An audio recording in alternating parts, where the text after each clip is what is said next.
আমি এই দেশের নাগরিক, এই দেশে আমার রাইট আছে, এই দেশে আমার কর্ম করার রাইট আছে। আমাকে হয় কাজ দিতে হবে, আর না হলে আমাকে সুযোগ করে দিতে হবে আমার বাঁচার। আমি তো না খেয়ে মারা যেতে পারি না, সেই কারণে আমি বলবো যে সরকারকে আপনারা কিছুদিন সময় দেন।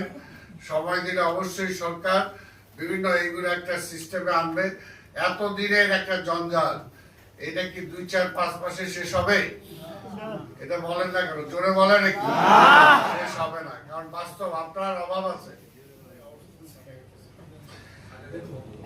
এটা যেটা আছে তো এটার জন্য সময় লাগবে। আর আরেকটা যেটা হলো যে ছাঁটাই, কারণ আপনার তো চাকরি নাই, এই জন্য ইজিলি ছাঁটাই করতে